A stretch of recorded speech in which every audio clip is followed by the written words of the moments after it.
9월 29일 오늘 만나 성경 말씀은 열왕기상 10장 26절에서 29절까지 말씀입니다. 솔로몬이 병거와 기병을 모으니 병거가 1,400대, 기병이 12,000명에 이르렀다. 솔로몬은 그들을 병거 주둔성과 왕이 있는 예루살렘에다가 나누어서 배치하였다. 왕 덕분에 예루살렘에는 은이 돌처럼 흔하였고 백향목은 세펠라 평원지대의 뽕나무만큼이나 많았다. 솔로몬은 말을 이집트와 구에로부터 수입하였는데 왕실 무역상을 시켜서 구에에서 사들였다. 병거는 이집트에서 한 대에 은 600세겔을 그리고 말은 한 필에 은 150세겔을 주고 들여와서 그것을 해쪽의 모든 왕과 시리아 왕들에게 되팔기도 하였다. 아멘. 오늘 만나러 만나주시는 하나님을 기대합니다.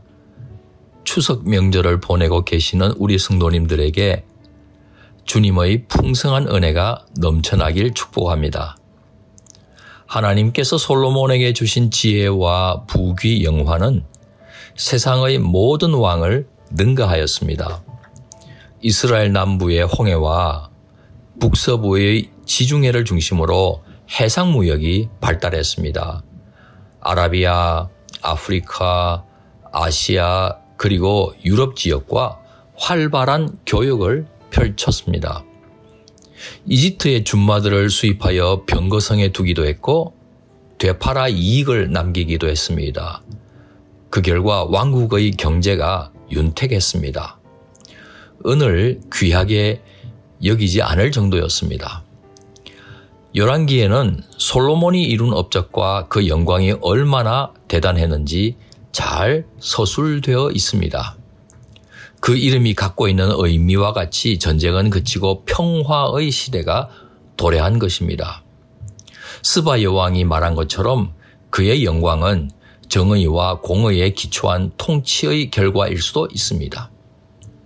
그런데 해마다 거두어 들인 세수가 금 666달란트라는 구절이 의미심장합니다. 666은 인간이 보여줄 수 있는 최대치를 상징하는 숫자입니다. 동시에 하나님 통치의 완전 수에는 미치지 못하는 인간의 수이기도 합니다. 그러니까 솔로몬이 위대한 것은 사실이었지만 혹시 하나님의 마음에는 완전히 합하지는 못한 것은 아닌가 하는 의구심이 들게 하는 숫자입니다. 하나님께서는 모세오경을 통해 장차 세워지게 되는 이스라엘의 왕들은 말을 많이 두거나 병마를 많이 확보하기 위해 애굽 제국을 넘나들지 말라고 하셨지 않습니까? 은금 쌓는 것을 금하셨을 뿐만 아니라 이방 민족과의 정략 결혼을 통해 아내를 많이 두어서도 안 된다고 하셨습니다. 그런데 솔로몬에게는 금으로 만든 큰 방패가 200개나 되고 작은 방패가 300개나 되었습니다. 솔로몬이 마시는 그릇은 왜 꼭 금이어야 하는 것입니까? 하나님께서 은금을 많이 쌓지 말라고 하셨을 때 상한선을 구체적으로 적시하지는 않으셨습니다. 하지만 한계도 없이 절제하지 못한다면 솔로몬이 하나님의 참 지혜를 따랐다고 할 수 있겠습니까?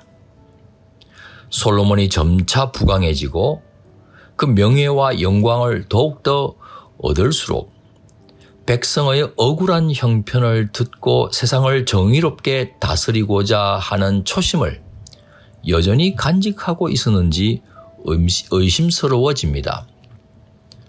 혹시라도 하나님께서 주신 지혜에 취해 살면서 그 지혜의 근원이 되신 하나님을 망각하기 시작한 것은 아니었는지 의문이 생깁니다. 그러고 보면 솔로몬이 이룬 업적의 이면에 백성의 이야기가 전혀 등장하지 않는 것이 의아합니다. 왕은 하나님을 경외하고 백성을 위해 부름받은 통치자 아닙니까? 솔로몬이 군사, 경제, 외교, 문화 등에서 전대미문의 영광을 이루어 왕실이 풍요하다고 해도 백성이 그 풍요를 누리지 못하고 있다면 무슨 소용이 있겠습니까?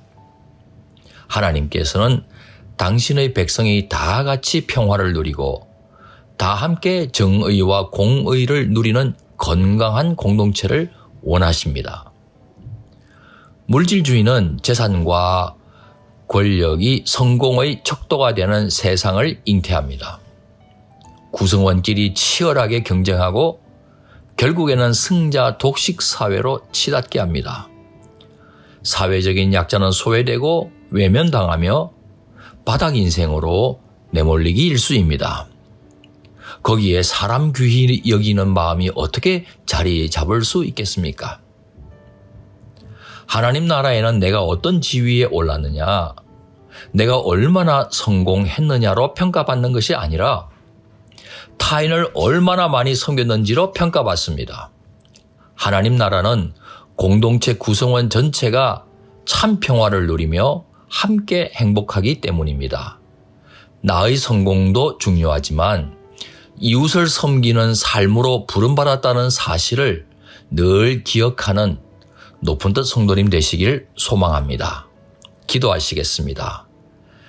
사회적인 약자를 특별히 돌보라고 명하신 공의의 하나님, 강자가 약자들을 겁박하는 세상에서 나의 번영과 나의 성공을 자랑하지 않고 약자의 연약함을 담당하려고 힘쓰는 하나님의 사람이 되게 하옵소서. 예수님 귀하신 이름으로 기도합니다. 아멘. 이제 두 가지 제목으로 함께 기도하겠습니다. 첫째, 오늘의 말씀을 따라 기도하겠습니다. 하나님께서 나를 위해서만 역사하시는 것이 아니라 나를 통해 또 다른 영혼들을 위해서 역사하기 원하시는 것도 잊지 말게 하옵소서. 둘째, 교회의 소그룹 공동체를 위해 기도하겠습니다. 서로 사랑하고 돌보며 섬기는 소그룹들이 여기저기 세워져 감으로써 아름다운 교회 되게 하옵소서. 이 제목으로 기도하신 후에 개인 기도 하시겠습니다.